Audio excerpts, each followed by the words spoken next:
வணக்கம் நண்பர்களே, தோட்டம் சுற்றி பார்க்க போவோமா? எங்களுடைய தோப்பில் இருக்கிற பழச்செடிகளும் மரங்களும் எல்லாம் தான் காமிச்சு கொடுக்க போகிறேன். எல்லாம் பாருங்கள். உங்களுக்கு பிடிச்சிருந்தா சப்ஸ்கிரைப் பண்ணுங்கள். இது முருங்கை மரம் காய்ச்சி தொங்குது. இது மாங்காய் மரம் பாருங்கள். முருங்கை மரம் முடிஞ்சால் மாங்காய் மரம் இப்போல்லாம் கம்மி ஆயிடுச்சு. எல்லாம் நிறைய இருந்துச்சு. அதுக்கப்புறம் இந்த பலா மரம் காய்ச்சிருக்கு பாருங்கள். இப்போ தான் ஆகுது. இன்னும் 2 மாதம் கழிஞ்சால் தான் இது பழுக்கும். இது ஸ்டார் ஃப்ரூட்டு. நீங்கள் பார்த்துருப்பீங்க. ஸ்டார் ஃப்ரூட்டு மரம் நிறைய காயெல்லாம் கீழே விழுந்து கிடக்குது இப்போ மழைக்கு. பாருங்கள், அதான் பழுத்து இருக்குது. அதான் பச்சை பாருங்க, இது பச்சை பழுத்துருக்கு. நல்லாயிருக்கும் இது சாப்பிட்றதுக்கு. நிறையாவே கொத்தாக காய்ச்சிருக்கு. அதுக்கு என்ன உரம் போடுறீங்க, என்ன பண்ணுறீங்க அப்படிங்கிறதெல்லாம் நான் அடுத்த வீடியோவில் சொல்கிறேன். என்னென்ன பண்ணணும் இந்த மாதிரி ஸ்டார் ஃப்ரூட்டு கொத்தாக காய்க்கிறதுக்கு அப்படிங்கிறதெல்லாம் நான் அடுத்த வீடியோவில் உங்களுக்கு சொல்லித்தரேன். இதுதான் கேன்சர் சீதா மரம் அப்படிம்பாங்க. இதோட இலையை நம்ம தண்ணியில் கொதிக்க வச்சு குடிக்கலாம். கேன்சருக்கு நல்லது அப்படின்னு சொல்லுவாங்க. அதோட காயும் சாப்பிடலாம். பழம் கொஞ்சம் இனிப்பும் புளிப்பும் கலந்ததாக இருக்கும். இது கணபதி நாரங்காய் அப்படின்னு சொல்லுவோம் நாங்கள்.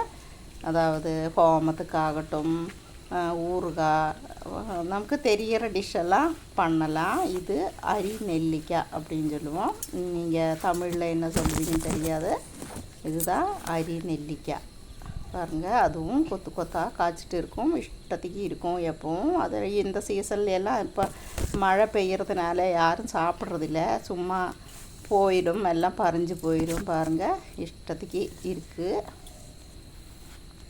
பின்ன வாழை மரம், அதுக்கப்புறம் தென்னை மரம், பாக்கு மரம். நமக்கு போய் சுற்றி பார்க்க போகலாம். அப்படியே நடந்தோம் மரம்தான்.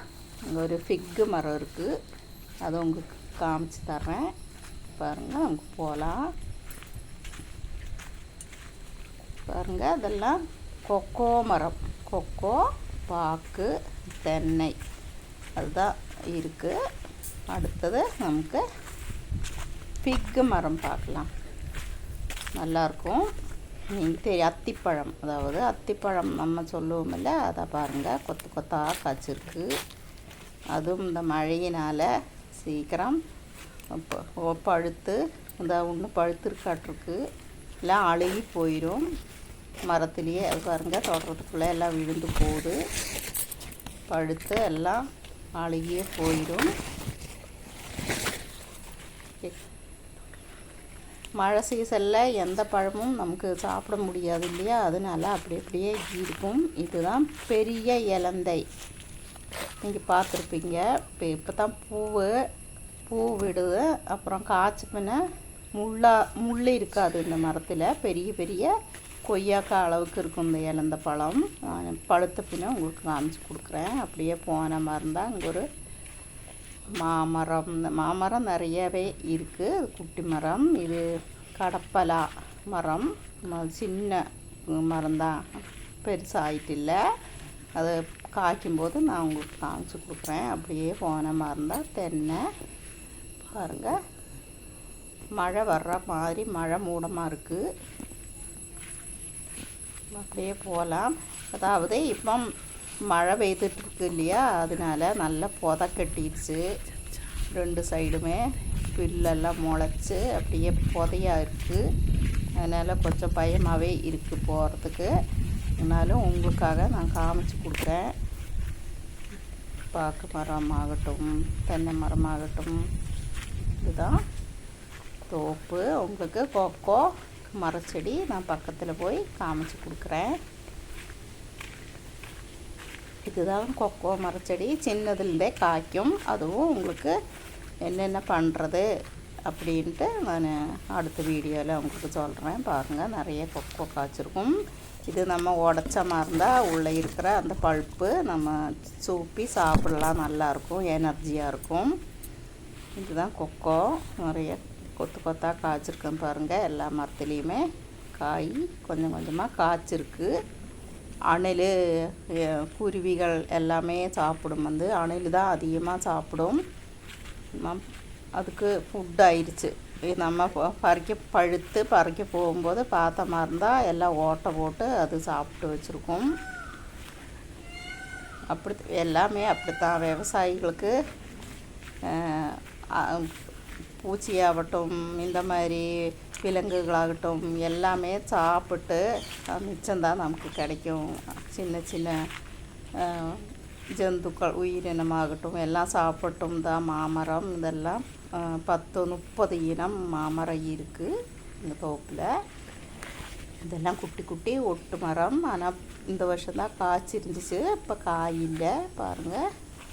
ஒவ்வொரு ரகமும் நல்லாயிருக்கும். நிறைய ரகம் இருக்குது. இது கொடுக்காப்புளி மரம். உங்களுக்கு தெரியும், எல்லாருக்குமே தெரியக்கூடிய ஒரு மரம் தான் இது கொடுக்காப்புளி. இப்போ காய் இல்லை, அதுவும் கொத்து கொத்தாக காய்க்கும். எல்லாமே நாங்கள் குருவிகளுக்கு பறவைகளுக்கு யாரோ சாப்பிட்டு போட்டோம் எல்லாமே இருக்கட்டும் அப்படின்ட்டு வச்சுக்குவோம். ஒவ்வொரு மரமாக வச்சுருப்போம். நிறைய இல்லைனாலும் அந்த கொடுக்காப்புளி இந்த மாதிரியெல்லாம் ஒவ்வொரு மரம் வச்சுருப்போம். அது காய்க்கும்போது காக்கா குருவிக்கு சாப்பிட்டு போகும். இது கொய்யா மரம். இங்கெல்லாம் பறிக்கவே வரமாட்டோம். அதான் பாருங்கள், அதான் இங்கே ஒன்று இருக்குது, இங்கே ஒன்று இருக்குது. மழை சீசன் ஆனதுனால இதெல்லாம் இங்கே வர்றது கிடையாது, உதையாக இருக்கிறதுனால. இங்கே பாருங்கள், தோப்பு தென்னை இருக்குது. அப்படியே போகலாம். போன மாதிரி இருந்தால் நமக்கு ஒரு என்ஜாய். நமக்கு இதில் இப்படியெல்லாம் நடந்து வரும்போது என்ஜாய், அவ்வளவுதான். பாருங்கள், மழை மூடம் இப்போ வந்துருமாட்டிருக்குது. மழை பார்த்திங்களா, மழைக்காரு. அதனால் நமக்கு வீட்டுக்கு சீக்கிரம் போயிடலாம். திடீர்னு மழை வந்துடும், அப்புறம் எல்லாம் நனைய வேண்டியதான். சீக்கிரம் ஓடவும் முடியாது, எல்லாம் கீழே எல்லாம் புதையி இருக்கிறதுனால நமக்கு சீக்கிரமாக வீட்டுக்கு போகலாம். இல்லைன்னா மழை பெய்யும். உறுதி ஆயிடுச்சு. நல்ல மழை மூடம் இருக்குது. போகிற மாதிரி இருந்தால் பாருங்கள். இங்கேயும் எல்லாம் மாமரமும் இதெல்லாம் தான் பிடிச்சிருக்கா. உங்களுக்கு தோப்பு பிடிச்சிருக்கா பாருங்கள். எல்லாம் தென்னை பாக்கு.